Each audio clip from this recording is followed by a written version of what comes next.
Hey guys, and welcome to another episode of CranesComics. For once in a long time, I'm coming to you with a comic book review. I am super excited about this, so go ahead and smash that thumbs up button if you're ready for a comic book review, and let's get started.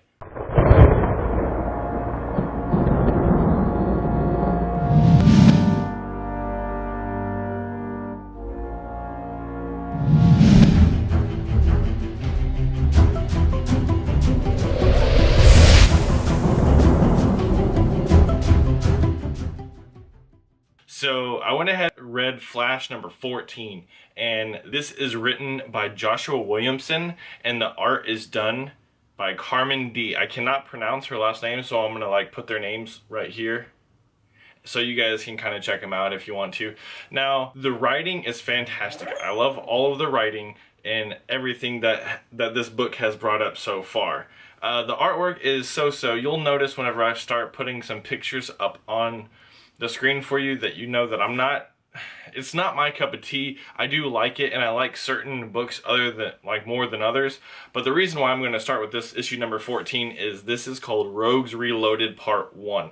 Now this is an ongoing series in the Flash series. I'm a huge fan of the Rogues. They have been bad guy mayhem. They have everything. Now, I wrote down a list, and I'm not ashamed to show you that I wrote down a list to go ahead and name off some of the Rogues for you. Just in case if you're not sure of who they are, I'll post little pop-up pictures of them so you can get a little idea of who we're talking about here. So introducing Captain Cold, Leonard Snark. He's been one of Flash's top enemies since the beginning. You also have Mirror Master, Sam Cutter. He can manipulate mirrors and go through different dimensions and things like that. So it's pretty cool too. Weather Wizard, Marco Maroon. He obviously controls the weather. Then you have Heatwave, Rick Rory. He is a fantastic guy. He's a fantastic bad guy. I mean, he's in the TV show, he kind of seems like he's Leonard Snark's partner, just the two of them, but he's his standalone character in the comic books, and that's what I like about the comics over the TV show. You also have Golden Glider, Lisa Snark. Now she is Leonard Snark's, or Captain Cold's, baby sister. He kind of recruited her, and she has her own set of powers. Captain Boomerang, Digger Harkness, kills people with boomerangs. I mean, it's pretty plain and simple. We saw him in Suicide Squad, and he did a pretty crazy thing there as well. So those are the Rogues. Get to know them, because in this series, it's all about the Rogues. So let's just jump right into the book. So this is basically the intro to the Rogues. And okay, so before we get too wrapped up into this Rogues Reloaded, let's go ahead and say that the Rogues went off and did their own little thing here or there. In the meantime, in Central City, there's been some wannabe rogues popping up. There's one named Paper Cut. There's a few other ones. You can check out the book if you're not entirely sure, or previous books to this. Paper Cut manipulates paper and cuts people with it. Kind of lame. Even Flash brings a point up in this book. Have really good names for what the set is. So there's that. In the beginning of the book, it does show where after Flash has caught some of the wannabe rogues and has put them in to Iron Heights, he actually goes and talks to Gregory Wolf, who is now the warden of Iron Heights, and he's kind of in charge of the whole thing. And he actually kind of accused Flash in the book of partnering up with the Rogues. Maybe that's why he hasn't seen the Rogues. And Flash is like, no, I haven't partnered up with the Rogues. They're bad guys. I'm a good guy. Get it straight, brah. Then Wolf said, well, if you're not partnered with them, maybe you should get yourself a partner just in case they do come back. So that was just plain and simple. But of course, Flash does have a partner, Wally West, Kid Flash. So then the book kind of fast forwards a little bit, and it shows Barry and Iris. This is their first official date, or actually it's their second official date.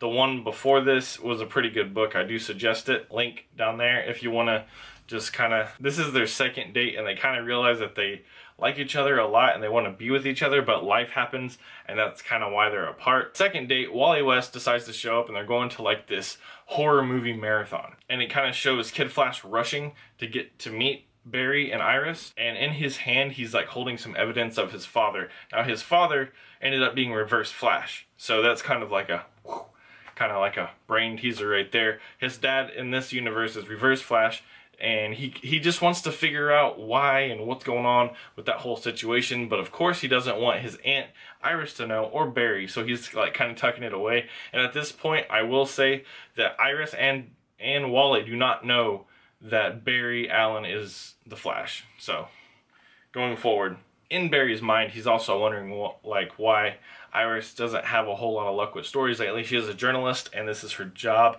but she just hasn't had a whole lot of luck. He kind of mentions out to her like, what about the Rogues? Have you heard or seen anything about that? Being as he is the Flash and he wants to stop them, she's not heard anything. So Barry takes it upon himself as the Flash. It doesn't really specify, but I'm pretty sure after the movie, go to the Rogues' loved one's house and talk to them and kind of find out where they might have been hiding out or what their deal is and what's going on with the Rogues in general. There's this one part where they even go to like this help group that was dedicated from the Rogues. What they're doing or what they're discussing there, how their life has changed since they interacted. They interviewed this one guy, this poor guy, his like half of his face was burned off. He kind of looks like Two-Face, if you ask me. But it's a sad situation. It's good for furthering the story. Eventually, he finds the Rogue's lair. And in the lair, he finds blueprints to the Rogue. As he's like turning to leave and run away, he trips a bomb. So he runs away, of course, with plenty of time, and he's like, oh crap, the blueprints. So he rushes back, the bomb goes off, and he has the blueprints in his hand, but he phases, just moves really, really fast, phases right through the explosion, doesn't hurt him at all. So as he's running away, you see a billboard with the Flash on it, and you see a glimmer in the Flash's eye on the billboard. And what that is saying is that there's a camera in there and the Rogues are ready to attack.